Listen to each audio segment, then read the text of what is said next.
Welcome back to the channel, my friends. Let me ask you something. Have you ever tried to hold on to someone or something so tightly, only to watch it slip away, no matter how hard you tried? Or have you felt overwhelmed by changes in life that seemed to come out of nowhere, shaking the foundation beneath your feet? What if I told you that there's a better way, a freer way to live, one rooted in wisdom, acceptance, and serenity? In today's video, we are going to explore one of the most liberating teachings of the Buddha, the art of going with the flow of life, of embracing impermanence with a peaceful smile, and finding joy even amid endings. This is not a passive resignation, but a deep spiritual strength, the strength to love without clinging, to act without expectations, and to meet both beginnings and endings with grace. If you've ever struggled with letting go, feared loss, or felt weighed down by life's constant changes, then this video will speak directly to your heart. We are diving into the timeless truth that freedom comes not from control, but from harmony with what is. Letting life flow, the art of embracing change and finding freedom in impermanence. Life is a continuous cycle of coming together and falling apart. People enter our lives and leave. Circumstances change, emotions rise and fall, and nothing ever stays the same. Yet, despite the obvious impermanence of all things, most of us spend our lives trying to hold on to relationships, success, youth, possessions, or even our self-image. This clinging creates suffering.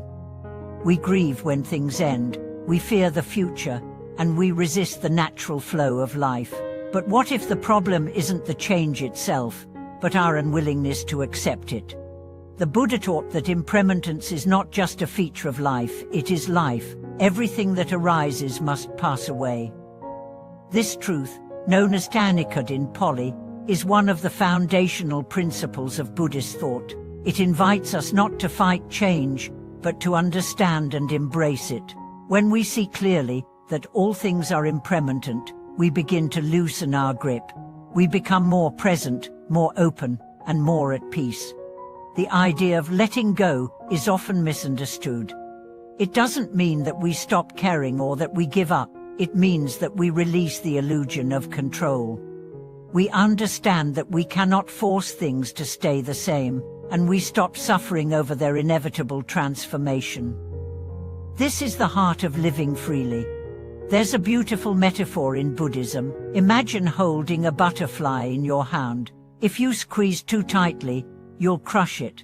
But if you open your palm and let it rest, it may stay, or it may fly away, but your hand is open, free of harm, free of fear. That's what it means to love and live without attachment. Living with this kind of freedom doesn't mean we don't have desires or goals. It means we pursue them with a sense of flow and ease, understanding that life has its own rhythm. We do our part, we act with integrity and purpose, but we do not cling to specific outcomes. This is the way of living in accordance with causes and conditions, a deep Buddhist concept often described as following the flow of karma. When we align ourselves with causes and conditions, we stop fighting the tide. We become like water, adaptable, resilient, and unstoppable. Water doesn't resist the shape of the riverbank. It moves around obstacles, finds new paths, and continues flowing. This is how we find strength in flexibility. There's a well-known story in Buddhist tradition about a man who lost everything: his wealth, his family, and his health. He became bitter and angry, blaming fate for his misfortune. One day, he encountered a wise monk who told him, "The river does not ask where it's going. It just flows, and in flowing, it carves valleys, nourishes forests, and becomes the ocean. You too must flow." The man was silent for a long time. Then he wept, not out of sorrow, but out of recognition. From that day forward, he stopped resisting and began walking a path of inner peace. He rebuilt his life, not by clinging to the past, but by moving with the present. So how do we cultivate this ability to flow with life? First, we practice mindfulness. Mindfulness allows us to see each moment as it is, without overlaying it with fear, judgment, or expectation. When we are present, we notice the beauty of what's here, knowing it won't last, and that's okay. We begin to appreciate things more deeply, not despite their impermanence, but because of it. Second, we develop equanimity. Equanimity is the calm strength to remain balanced amid joy and sorrow, gain and loss. It doesn't mean we become numb. It means we develop a steady mind, one that isn't thrown off course by every change in the wind. We understand that all things arise due to causes and conditions, and pass when those conditions change. Third, we reflect regularly on impermanence. This isn't morbid, it's liberating. The Buddha encouraged his disciples to reflect on death, not to create fear, but to awaken urgency and clarity. When we remember that life is short and uncertain, we stop wasting energy on trivial things. We focus on what truly matters: love, kindness, growth, and service. And fourth, we practice compassion.